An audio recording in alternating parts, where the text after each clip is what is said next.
so we will start by offering our appreciation and gratitude to the man who sacrificed his life for the sake of bringing this wonderful spiritual culture to the Western world, His Divine Grace, Abhay Charanaravindra, Bhakti Swami Prabhupada, whom you see on the screen.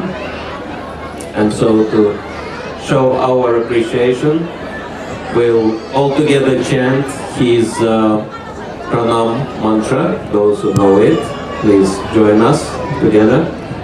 Nama Om Vishnu Padaya Krishna Pristaya Bhutale Srimati Bhakti Vedanta Swami Nitinamina Namaste Saraswati Devi Gauravani Pracharine Nirvishesha Shanjavadi Paschatya Deshatarine.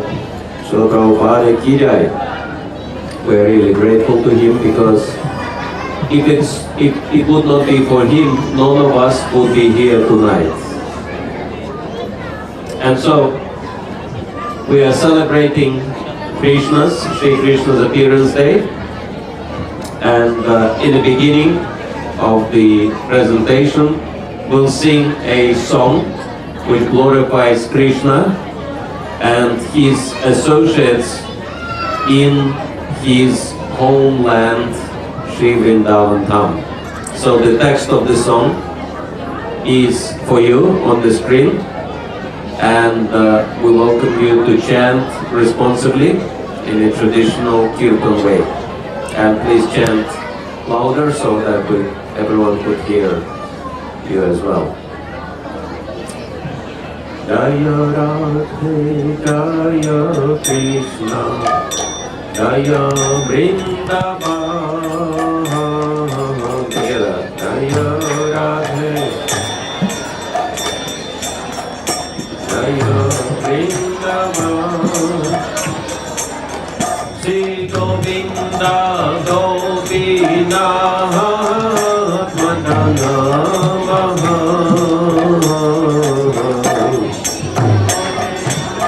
Little louder, please.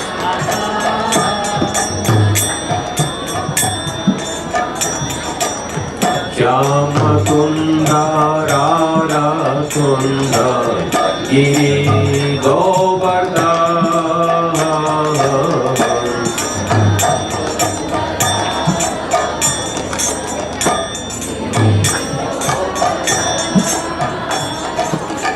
Kalindiya Muna Jaya Jaya Mahava.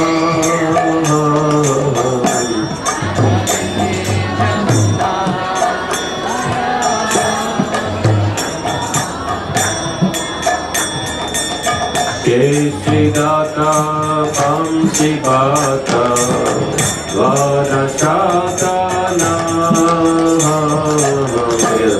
Kesridata Pamsibata Vadashatana. Jahasava Lila Koila Srinanda Nanda.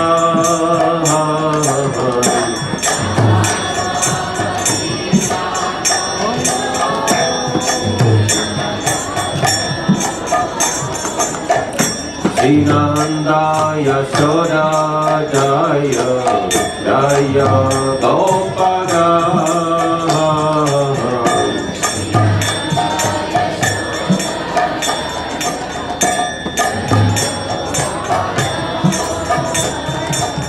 Sridamari Jaya Jaya Dhenu Vatsaga.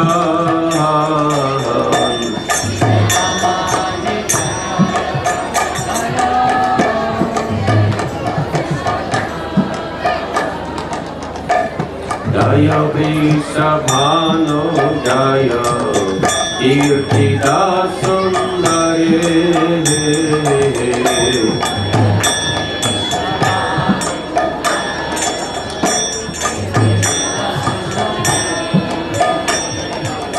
Jaya Purnamasi Vasidaya Abhiranagare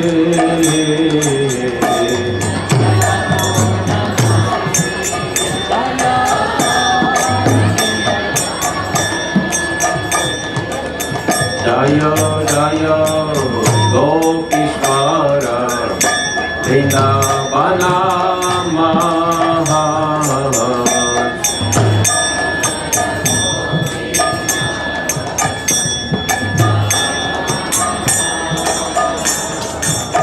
Jaya Jaya Krishna Sahaka Bhakti Rasayana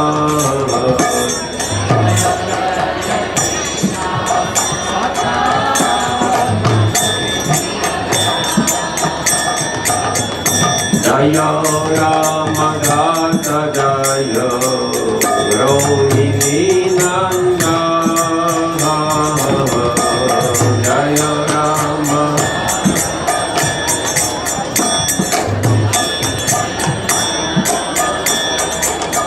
Jaya Jaya Vrindavana Vasigata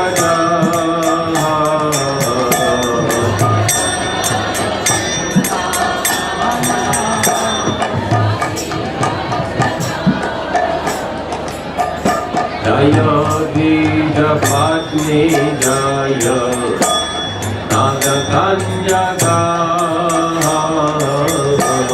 Jaya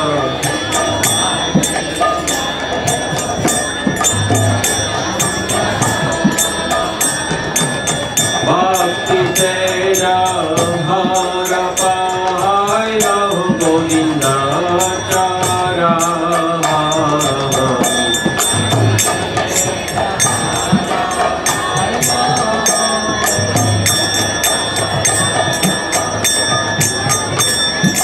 Rasa Mandala Jaya Jaya Radha Shyama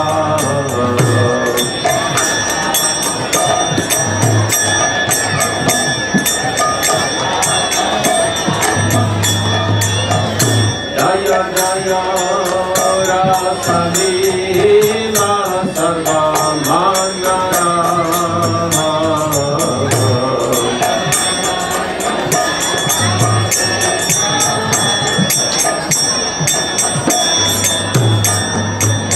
Jaya Jaya Vala Rasa Sarva Rasa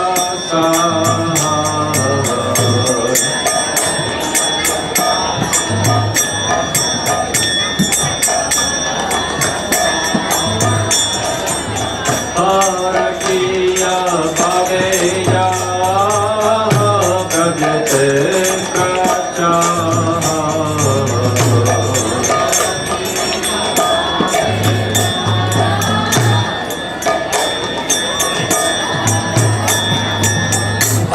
Janava Pada Padma Gauriya Smara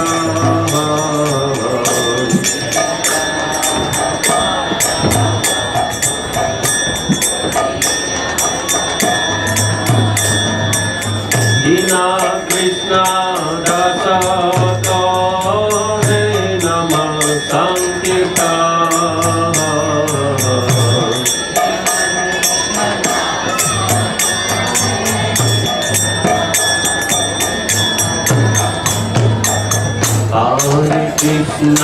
Hare Krishna, Krishna Krishna, Hare Hare, Hare Rama,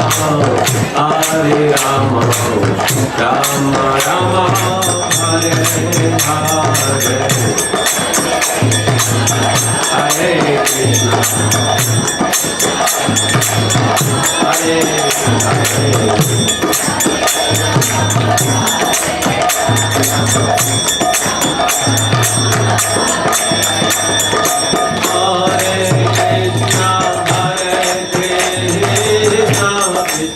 Krishna, Hare Hare, Hare Rama, Rama Rama, Hare Hare.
Shri Krishna Janmashtami महामहोत्सव की जय, श्री हरि नाम संकीर्तन की जय, श्री प्रभुपाद की जय, श्री गुरु वृंद की जय, समवेत भक्त वृंद की जय, गो प्रेमानंदे।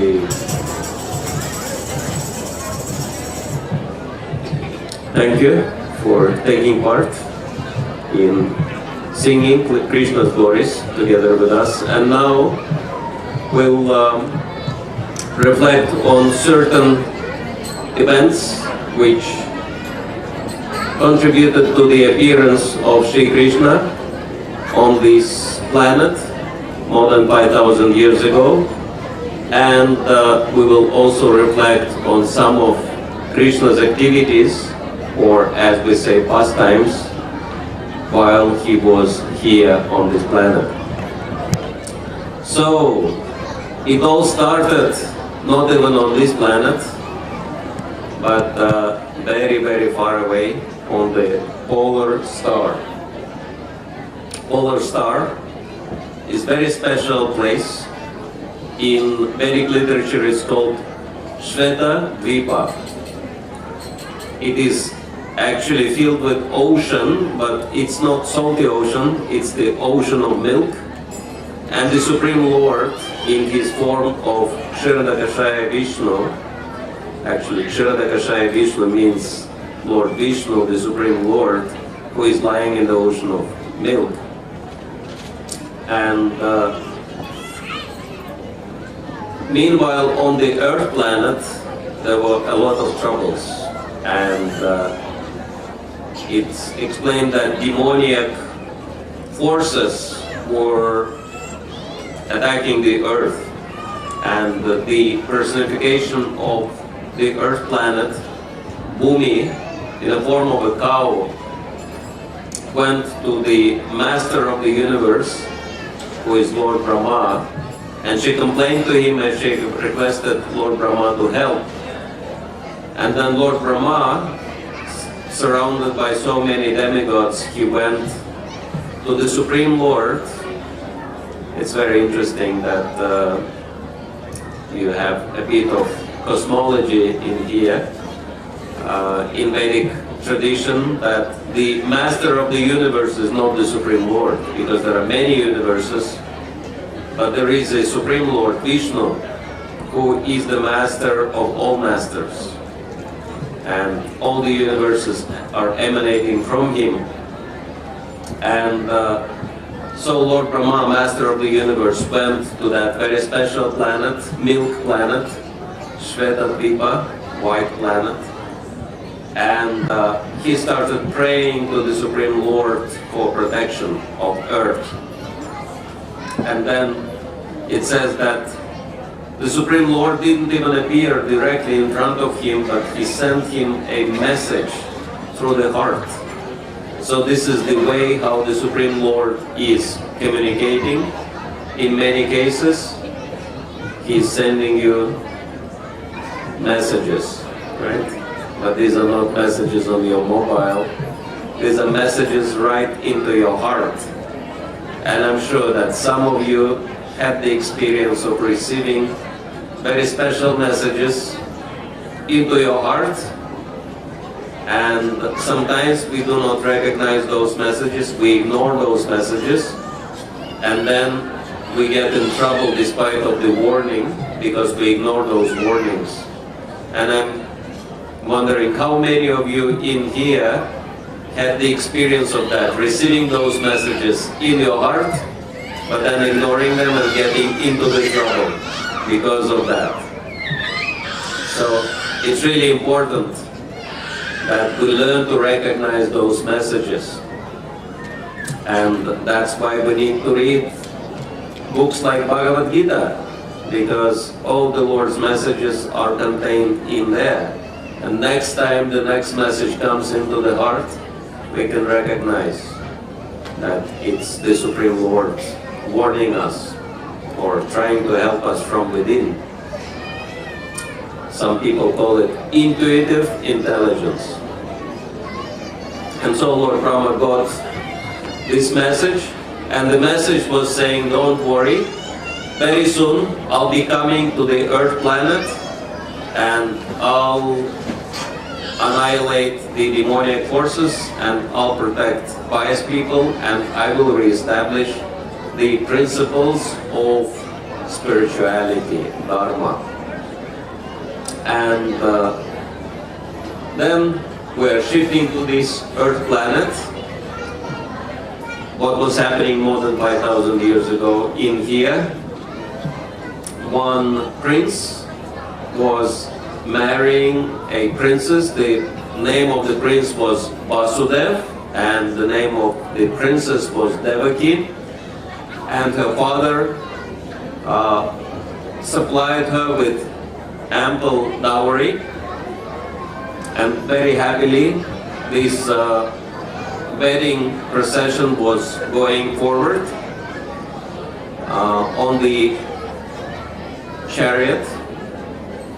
And the reins of the horse were held by the brother of the princess, and the brother's name was Kamsa. And while this happy procession was going forward, there was an ominous voice coming from the sky. And the voice said, Kamsa, you're a fool. You're driving the chariot of your sister, but you don't know that the 8th son of your sister will be your death personified. He will kill you. And Kamsa immediately became enraged, and he turned around and he grabbed his own sister by the hair and pulled out his sword, as you can see on this painting, and he was ready to chop off her sister's head, just out of fear. Fear and anger, they are the two sides of the same coin. And these are demoniac qualities, as we learn from Bhagavad Gita: lust, anger and greed, and of course fear also, as extension of anger. These are three gates leading to hell, and every intelligent man should avoid this. But because Kamsa was really one of those demons in a human form, so he was ready for his own benefit to kill even his own sister on the spot.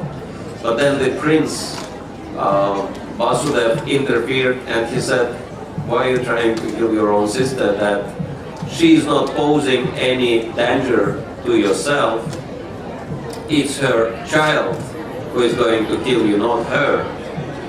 And in order to ensure your safety, I'll be delivering all our children to you in your hands, so that you would spare the life of your poor sister.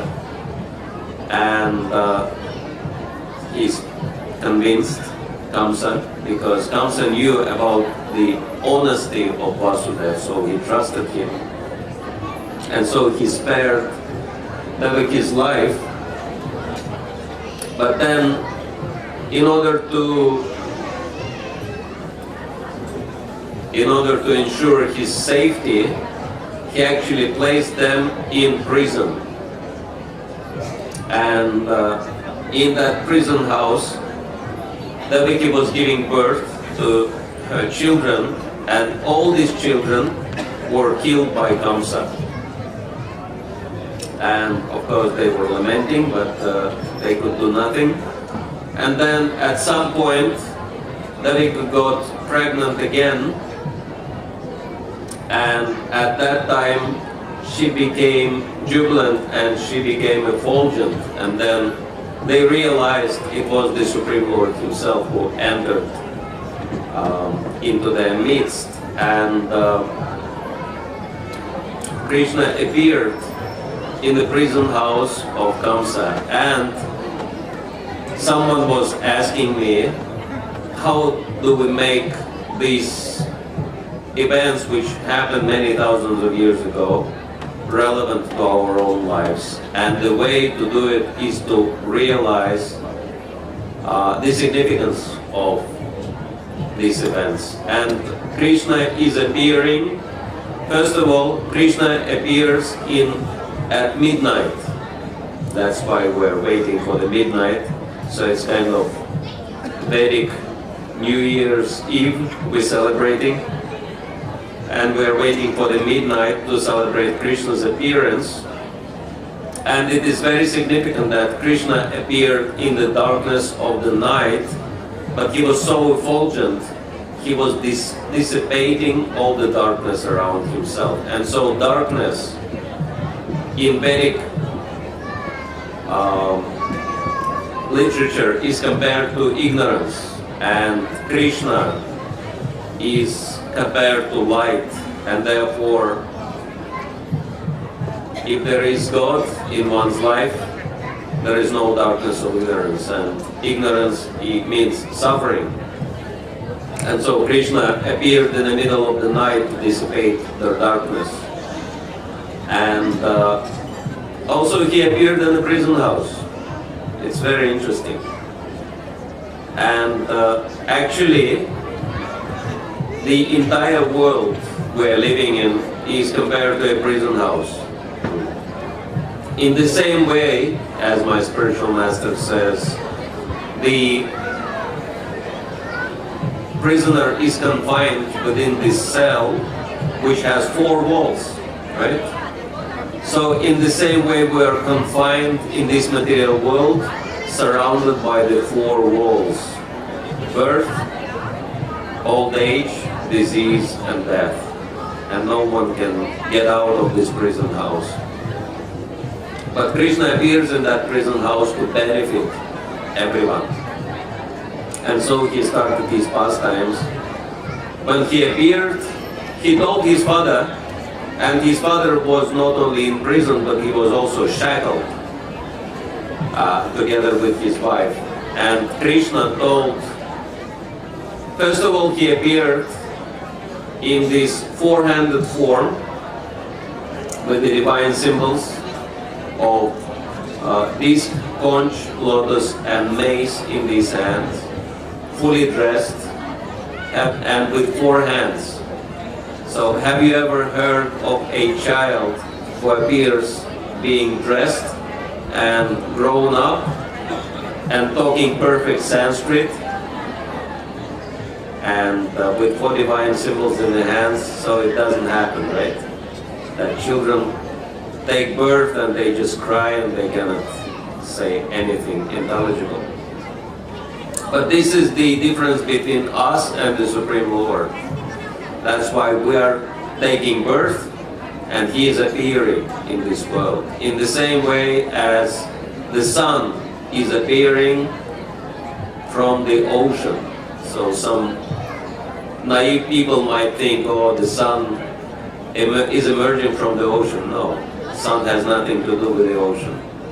But it looks like it's appearing from the ocean. So in the same way, the Supreme Lord appears from some parents, but he actually has nothing to do with that. He is transcendental, and so he appeared in this form, but then his mother, Devaki, she said, I'm afraid that Kamsa will see that you are the Supreme Lord and he will try to kill you, so better you take the shape of an ordinary child so that I could hide you.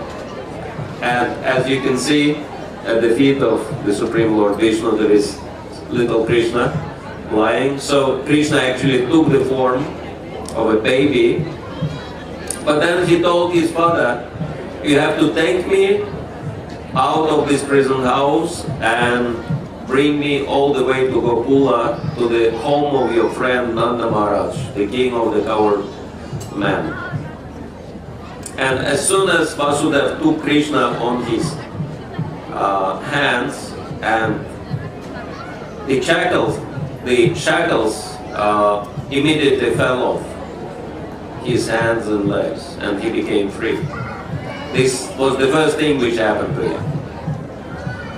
And once he stood up with Krishna in his hand and he started walking, the doors of the prison house opened automatically. Of course, we know how it's happening, like you go into some shopping mall or airport and there are so many automatic doors, right? But these were not these kind of doors. These were ordinary doors, but still they opened. First of all, the locks fell off the doors and they just opened automatically. So this was, of course, the special powers of the Supreme Lord. And this is also very significant for us because we're also shackled. It's called conditioned life. And we're suffering because of this material conditioning. But as soon as we take Krishna and hold Krishna in our hand, then all these shackles, they fall off, right? And once you start walking with the Krishna, all the doors of opportunities in your life start opening up. Let me see how many of you have that experience. Since you came in touch with Krishna, you felt that the shackles fell off your hands and legs, and the doors of opportunity started opening up in your life. Anyone?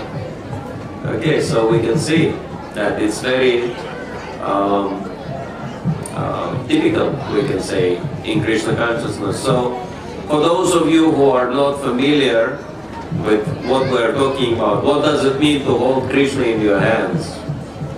In our day and age, it means to chant the names of the Supreme Lord, because the name and the Supreme Lord is the same. And so if you chant, as we always recommend and emphasize, especially the Hare Krishna Maha Mantra, Hare Krishna, Krishna Krishna, Hare Hare, Hare Rama, Rama Rama, Hare Hare. You're actually holding the Supreme Lord in your hands and you're walking along the path of your life with Him. And so this is the significance of those events. And then next thing which happened, because there were many guards outside of the prison house, but as soon as Vasudeva stepped out, automatically also all these guards, they fell asleep.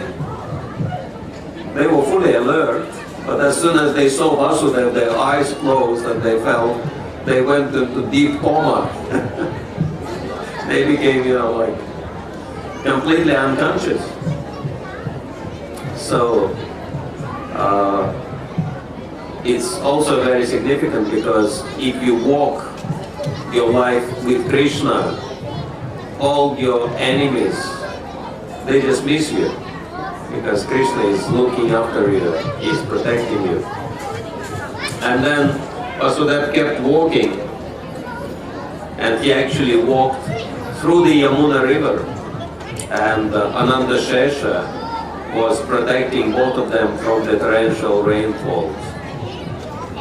So it's also very significant that we get all this protection and support in our life once we walk with Krishna.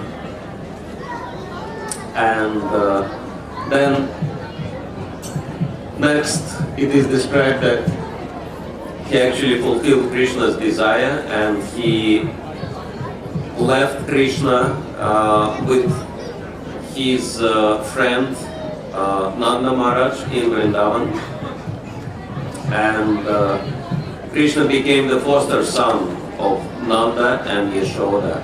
Actually, they didn't even know about it because Vasudeva replaced their baby with Krishna at night, and no one saw that. And Yashoda just gave birth to a girl, and so he replaced that girl with Krishna. And Yashoda actually couldn't remember whom he gave birth to, whether it was boy and girl. So she took Krishna to be her own child.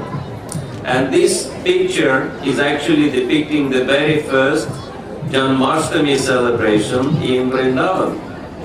That in the same way as we bathe Krishna for Janmashtami, but this is the deity of Krishna, but residents of Vrindavan were so fortunate they were bathing Krishna directly.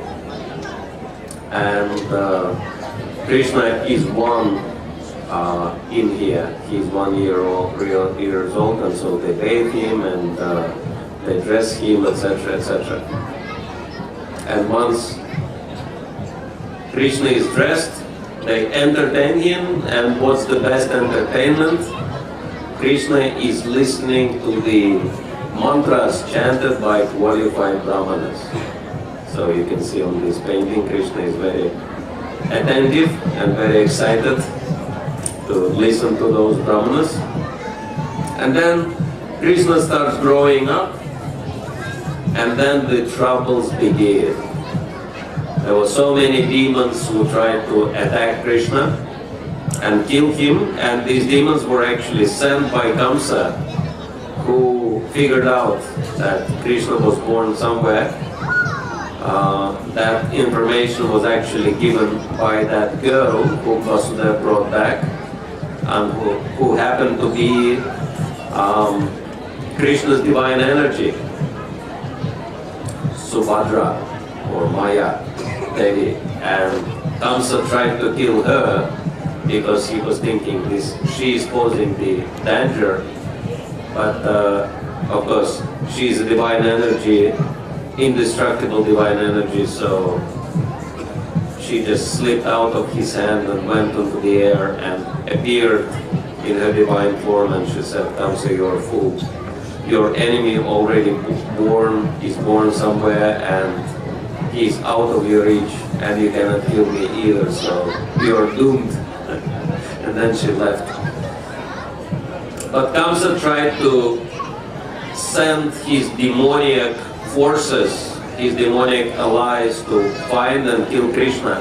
And the first one was a Putana witch who flew into Vrindavan, and she took a form of very beautiful young lady, and she tried to poison Krishna with the poison smeared on her breast by breastfeeding him. But Krishna didn't mind her breast sucking, because Krishna accepts any offering. And so he sucked out the milk and he sucked out the poison, and nothing happened to him because Krishna is completely spiritual. And he kept sucking, and this witch got in big trouble because Krishna started sucking out her life from the body. And she couldn't maintain her pretentious form of a beautiful lady. She had to manifest her very ugly, as you can see on this painting, form. And she actually was screaming. She couldn't get rid of Krishna, and she died in agony. And Krishna was safe. And then his mother found him on the body of this witch, and they didn't realize that Krishna is the Supreme Lord. They thought, Supreme Lord is protecting Krishna somehow. But this is really important that, under the pressure, all the real colors are coming out, right? That Putana was maintaining this illusory form. But when Krishna started killing her, she manifested the real form. So this is very significant for us because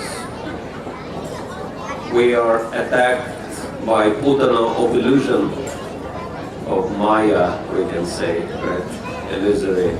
We have illusory perceptions, but under the pressure of Krishna, all these illusions disappear, and then we can see the ugly form of material nature. And next demon who tried to attack Krishna was Shakatasura. He appeared in the form of a cart which was loaded by different utensils. Actually, this demon was a ghost who possessed a cart. Very interesting that sometimes, I'm sure that some of you heard of poltergeist, that sometimes ghosts and spirits, they possess inanimate objects as well.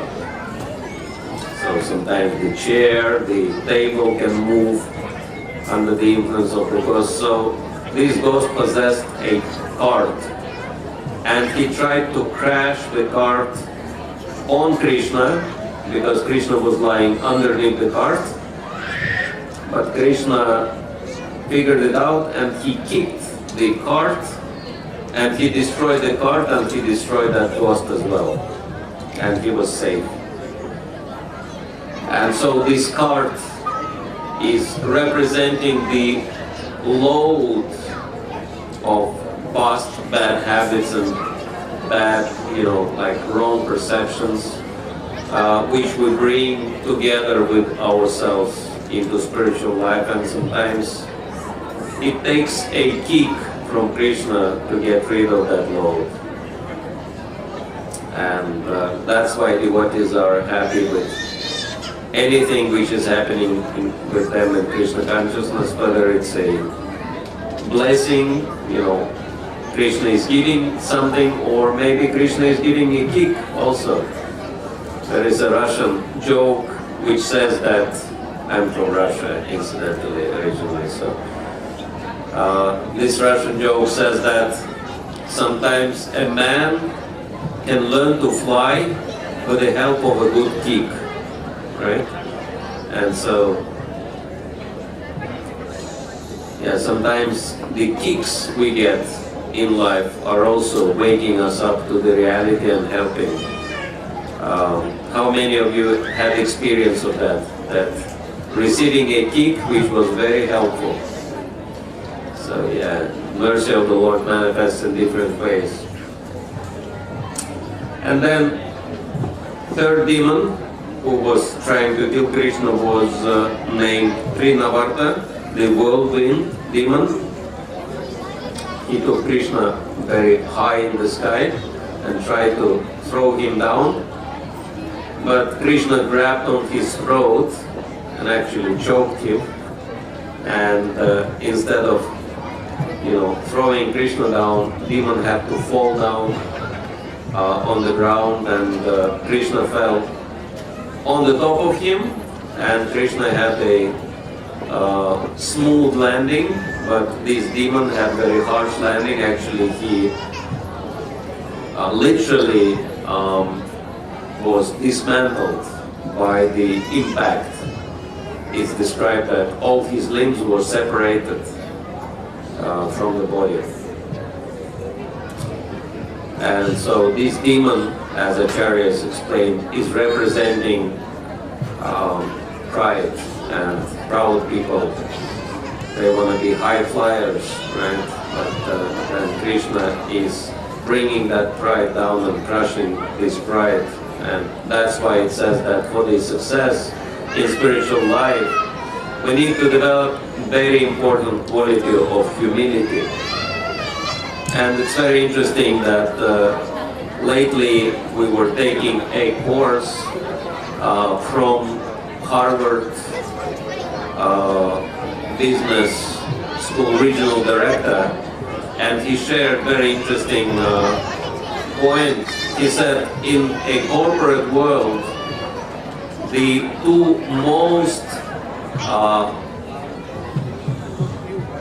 two qualities which are highly appreciated by most of the people in the leaders, in the corporate leaders, are humility and compassion. So humility is highly valued, even on the corporate level, not to speak of spiritual life. And so Krishna is helping us to develop humility by crushing pride. And so this is how the demon looked like after the landing. Actually, he was even worse than that, but this is approximate resemblance of the scene. But Krishna was totally safe, of course. And then Krishna was given, there was a prediction of Krishna's future. One very powerful sage, Garga Muni, he predicted, he explained that Krishna actually is the Supreme Lord. And he was coming to the earth many, many times. Now he appears again in this form. And he will be destroying all the evil forces, and he will be the cause of everyone's great fortune. Shri Krishna Chandra Bhagavan ki jai. And then Krishna started growing up, and in order to give pleasure to his foster parents, he was playing in the same way as an ordinary child, but while he was playing, he was manifesting extraordinary activities. Once Krishna's friends complained, actually it was Balaram, his older brother, he said, Krishna ate earth. Sometimes children do that, right? They put everything and anything into their mouth. And so Balaram said to Mother Yashoda, Krishna ate earth. And Mother Yashoda came and she said, Krishna, have you eaten earth? And Krishna said, no, actually that my brother is telling lies. I haven't eaten anything. But then Mother Yashoda said, can you please open your mouth? And I'll have to look inside whether you have any earth inside of your mouth. And Krishna opened the mouth, and Mother Yashoda saw not just some earth, but the entire earth planet. Along with the sun and the moon and other luminaries, she saw the entire universe in Krishna's mouth.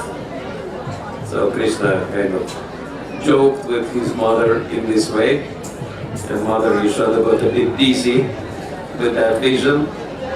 She thought she is hallucinating. Then Krishna realized, he's taking things a little bit too much to the extreme. So he kind of switched off that vision in Mother Yashoda, and then she thought, okay, I was just hallucinating, so it's fine. So Krishna was playing this kind of tricks with everyone, including his own mother, because Mother Yashoda wanted to see the earth in Krishna's mouth. So Krishna fulfilled her desire. So Krishna saw, she saw the entire earth planet. But then Krishna was thinking, why Mother Yashoda is unhappy? She saw what she wanted to see. And Krishna was known as the one who knows all the languages, not only of human beings, but even the languages of animals and birds. So he was talking to parrots and other animals as if they were his friends, which they actually were. And one elderly lady, she became surprised. She said, how come that this young child, this small child, speaks such a fluent Sanskrit, and he actually talks Sanskrit with demigods. He talks local Brajabhasha language with his neighbors in the village, and he can even talk with animals and birds. So she was surprised, how come that this young boy learned all these languages in such a short time? Of course, she was not realizing that Krishna doesn't have to learn anything. He is the source of all knowledge. And then Krishna started very special pastimes, which are very famous, especially in India. He started stealing butter. He started going into the neighbors' storehouses and stealing the butter. And then he was actually stealing the butter in his own house as well. Somehow Krishna really likes butter, and he really likes cows. And his mother Yashoda was trying to catch him. And yes, he is feeding butter to the monkeys as well. Krishna is very magnanimous. He wants everyone to have wonderful feast. So after our last ceremony, we're going to have wonderful feast, because Krishna wants everyone to be fed to the full satisfaction. Anyway, Mother Yashoda was not very happy, and so she tried to catch Krishna. Actually, it was other gopis complained that Krishna and Balaram, they can find our butter and yogurt even in the dark storehouse, because their bodies emanating very special light. They have luminescent bodies. Have you ever heard of a child with luminescent body? But Brajavasis had 2 kids with luminescent bodies, Krishna and Balaram. They were the source of all light. And so, because of that, they didn't need any flashlights to find the butter in a dark storeroom. And then Krishna was really enjoying taking his butter. Some people really like bread and butter, right? But Krishna just likes straight butter. He doesn't even care about bread. But then Mother Yashoda was not very happy with Krishna, because she was thinking, he's growing up, stealing things, but it's not a good sign. So I have to discipline him. So she was running after Krishna. Finally she managed to catch Krishna, and she decided to discipline Krishna by tying him to a grinding mortar. Very famous pastime of Damodar. And Krishna agreed to be bound to the grinding mortar, and then he used that opportunity to crawl with the grinding mortar and crash 2 very large trees, Yamavarjuna trees, in Vrindavan, and from these trees appeared 2 demigods, and so Krishna liberated them, and they went to the heavenly planets. But then Krishna remained being bound by the rope of Mother Yashoda.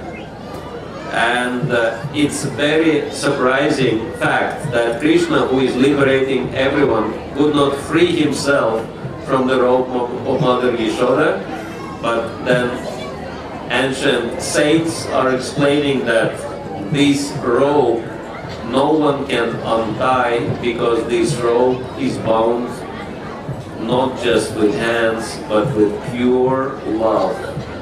And so love is the only power in the entire creation which can control even the source of all power, even the Supreme Lord. And so, in this way, Krishna was performing so many pastimes in Sri Vrindavan town, and then he moved on to continue his pastimes, entertained himself in Mathura by killing different demons and protecting his devotees. And then finally, he built a huge palatial city of Dwarka in the middle of the ocean, and he lived there with his extended family. He had 16,108 wives, and each wife lived in a separate palace. Can you imagine? That some people criticize why Krishna had so many wives. But, you know, if someone can provide wife not just with a house, right, on mortgage, but with a huge palace, with all the servants and all the luxuries, I think many women would be happy with that arrangement. So, and in any case, the Supreme Lord is the master of everyone, and so he is the original husband of all the women anyway. So that's why Krishna can perform all these pastimes, and he shows that his position is very special, and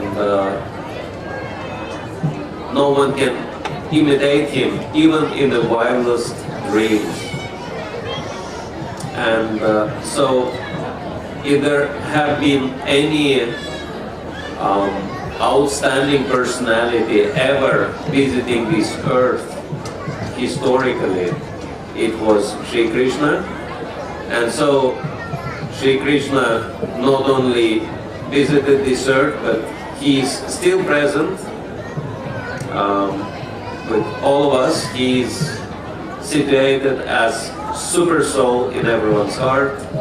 He is manifesting himself as deity, and he is manifesting himself in so many ways. And the most important manifestation of Krishna is the holy name.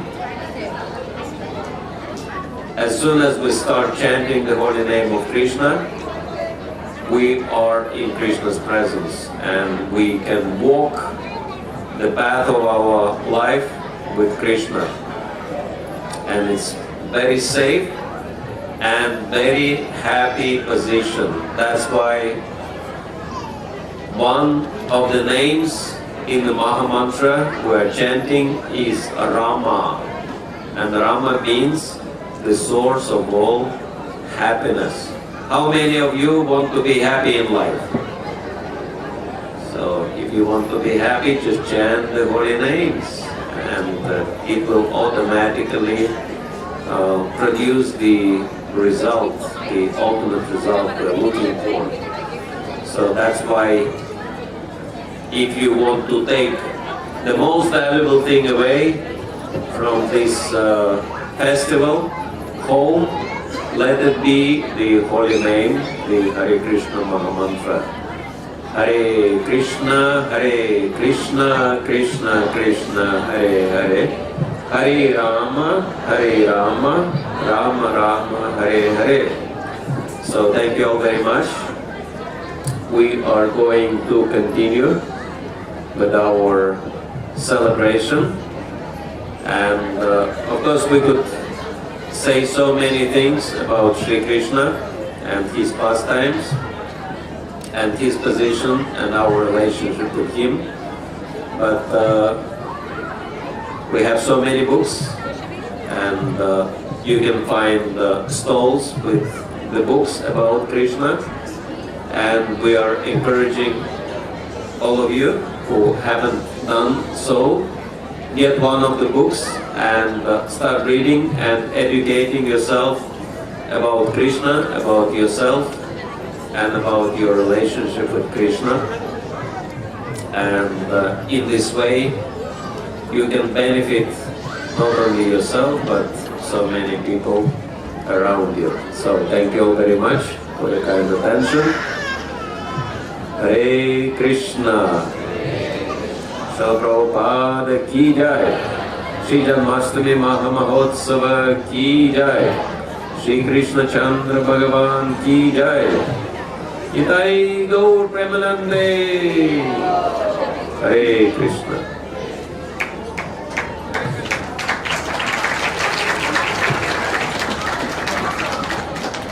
Another big round of applause for His Holiness Bhakti Rasayana Sagar Swami. Thank you so much, Mara, for joining us here at Janmashtami and blessing us and giving us a wonderful overview of the entire of Krishna's appearance here. Thank you so much, Mara.